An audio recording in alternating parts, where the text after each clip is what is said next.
Le mot du jour du 7 avril 2026, numéro 19. Conçu par Adebayo Kukpaki et présenté par le CEB. Le thème d'aujourd'hui est « Pouvoir ». Il est ressuscité. Tout pouvoir lui a été donné. Matthieu 28, verset 18. Jésus, s'étant approché, leur parla ainsi. « Tout pouvoir m'a été donné dans le ciel et sur la terre. » Pouvoir, exousia. Au sens de capacité, privilège, c'est-à-dire force, compétence, liberté. Il signifie maîtrise, influence déléguée, pouvoir, autorité, droit, liberté, juridiction, force. Exousia désigne l'autorité venant du verbe exesti, il est légitime. C'est une permission ou autorisation. Il désigne aussi la capacité ou la force dont on est doté, puis le pouvoir d'autorité. C'est le droit d'exercer le pouvoir, par exemple dans Matthieu 9, 6 ou 2 Corinthiens 18. Ou encore le pouvoir de gouverner ou de diriger.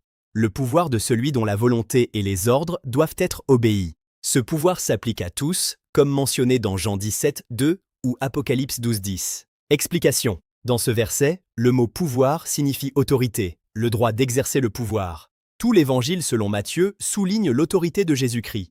Son enseignement était empreint d'autorité. Il exerçait son autorité en guérissant et même en pardonnant les péchés. Il avait autorité sur Satan et il a délégué cette autorité à ses apôtres. À la fin de son évangile, Matthieu a clairement indiqué que Jésus possède toute autorité. Puisque Jésus-Christ possède aujourd'hui toute autorité, nous pouvons lui obéir sans crainte. Où qu'il nous conduise, quelles que soient les circonstances, il est aux commandes. Par sa mort et sa résurrection, Jésus a vaincu tous ses ennemis et s'est arrogé toute autorité. Le christianisme est une foi missionnaire. La nature même de Dieu l'exige, car Dieu est amour. Dieu ne veut pas qu'aucun ne périsse.